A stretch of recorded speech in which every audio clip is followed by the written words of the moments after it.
As an African American who lives with a huge amount of privilege, do you still experience the kind of racism that many African American men experience?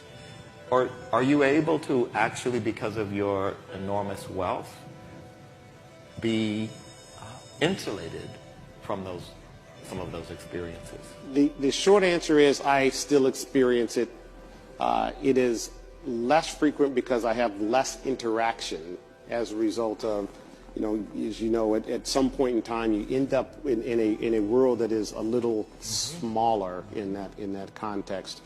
I would, and I still do experience it, what I call the randomness of it, when I'm out with, my wife or kids and we're just being randomly living. And I experience it institutionally, absolutely. I still feel that dynamic. I have one of the more successful private equity firms in the world. Absolutely, one of the largest and most successful, thank you very much. And one of the lowest loss ratios, but yet there are still, that's important, it's true. But there are still certain pension plans that I go to, and they still don't fund us. And I look at that and I say, there's no reason you shouldn't be funding us, except that you've got some issue and some bias. And there was actually a report that came out about that. Indeed. And which troubles me because, if I am a teacher or I'm a firefighter or I'm a policeman and my pension fund is being managed by somebody who isn't putting me to really what is the access to the fourth industrial revolution, which is enterprise software, I would be upset.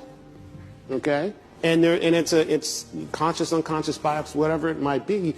It is inhibiting an opportunity for, my parents are both teachers, for them to have a more productive pension. That's a problem. And, I call it out as often as I can, but I know my real responsibility is to deliver to those pensioners. 50% of the teachers, firefighters, and police officers actually have exposure to our funds. And I'm proud to say we've never lost a dollar of institutional capital, right?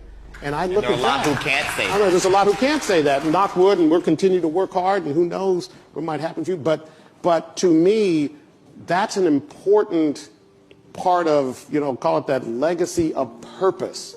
My primary purpose in that context is to run the best private equity firm that I can that delivers back to these millions of pensioners. From that, I can deliver philanthropic gifts that are meaningful at scale. And that's really how I think about it. And I encounter racism all the time along the way. But Maya Angelou has a son by the name of Guy Johnson, and I like the way he states, he says, racism is like gravity. You can't spin